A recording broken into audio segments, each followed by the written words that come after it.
ಯಾರು ಕುಡಿತಾರೆ ಯಾರು ಕುಡಿಯಲ್ಲ, ಯಾವ ನಟ ಕುಡಿತಾರೆ, ಕುಡ್ಕೊಂಡೇ ಕೂತಿರ್ತಾರೆ ಜನಕ್ಕೆ ಗೊತ್ತು. ನನ್ನ ಲೈಫಲ್ಲಿ ಒಂದು ಡ್ರಾಪ್ ಬಿಯರ್ ಹೇಗಿದೆ ಅಂತ ಟೇಸ್ಟ್ ನೋಡಿಲ್ಲ, ಸ್ಮೋಕ್ ಇಲ್ಲ, ನಾನ್ ವೆಜ್ ಕೂಡ ನಾನು ತಿಂತಾ ಇರಲ್ಲ. ಈ ಕೊಕೇನ್ ಅನ್ನೋ ಒಂದು ಸಿನಿಮಾ, ನೋ ಕೊಕೇನ್ ನಡೀತಾ ಇತ್ತಲ್ಲ, ಅದಕ್ಕೊಂಚೂರು ಫಿಟ್ ಆಗಿರ್ಬೇಕು. ನೀವು ಬಂದಾಗ ಅದಕ್ಕೆ ಅದೊಂಚೂರು ಫಿಟ್ನೆಸ್ಗೆ ಒಂಚೂರು ವಾಕ್ ಮಾಡ್ತಾ ಇದ್ದೀನಿ, ಅದೊಂಥರ ಬೇರೆ ಥರದ್ದು ಬೇಕಾದ, ತುಂಬ ಆ್ಯಕ್ಷನ್ ಇದೆ ಅನ್ನೋ ಕಾರಣಕ್ಕೆ. ಅವ್ರಿಗೆ ಪುಣ್ಯಾತ್ಮರಿಗೆ ಹೇಳಿ ಒಂದು ಸಲ ನನ್ನ ಲೈಫಲ್ಲಿ ಅದು ಬ್ಲಡ್ ಟೆಸ್ಟ್ ಮಾಡಿದ್ರೆ ಕುಡಿದಿರೋದು ಸಿಕ್ಕಾಕೊಂಡು ಬಿಡುತ್ತಾರಂತೆ, ಆ ಕಾರಣಕ್ಕಂತೆ. ಅಯ್ಯೋ ಪೆಂಗುಂಡೆವಕ್ಕೆ ಒಂದು ಸ್ವಲ್ಪ ಹೇಳಿ, ಸ್ವಲ್ಪ ದಯಮಾಡಿ ನಾನು ಈ ಸಮಯದಲ್ಲಿ ಅವ್ರು ಯಾರನ್ನೂ ಬೈಯಕ್ಕೆ ಹೋಗಬೇಡಿ, ಅವ್ರು ಬೈದ್ರೆ ಪ್ರಯೋಜನ ಇಲ್ಲ. ಇದರಿಂದ ಯಾರು ಮಾಡಿಸುತ್ತಾರೋ ಅವ್ರು ಬಿಸಿ ಮುಟ್ಟಬೇಕು. ಇಷ್ಟು ಸಲ ನಾವೇನು ಮಾಡ್ತಾ ಇದ್ವಿ, ನಾನು 5 ದಿನದಿಂದ ಯಾಕೆ ಇದ್ದೆ ಅಂದರೆ, ಯಾವ ಪುಣ್ಯಾತ್ಮರು ಇದ್ರ ಹಿಂದೆ ಇನ್ನೂ ಇದ್ದು ರಿಕ್ವೆಸ್ಟ್ ಮಾಡಿದ್ರು, ಮಾತಾಡೋಣ ಸಾಲ್ವ್ ಮಾಡೋಣ ಅಂತಾರ ಇದ್ದವರು. ಕಟ್ ಮಾಡಿ ನೋಡ್ರೆ ನಾನು ಸಂಜೆ 6:15 ಎಲ್ಲ ಪೇಜಲ್ಲಿ ಹಾಕಿಸ್ಬಿಟ್ಟವ್ರೆ. ಇರಲಿ, ನನಗೆ ಗೊತ್ತು ಹೇಗೆ ಮಾಡಬೇಕು ಅಂತ.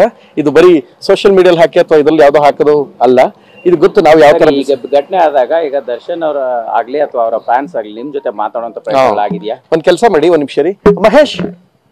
ಮಹೇಶ್ ಇವರು ಪ್ರಮೋದ್ ಇಲ್ಲ ಇದ್ದೀರಿ, ಬನ್ನಿಲಿ.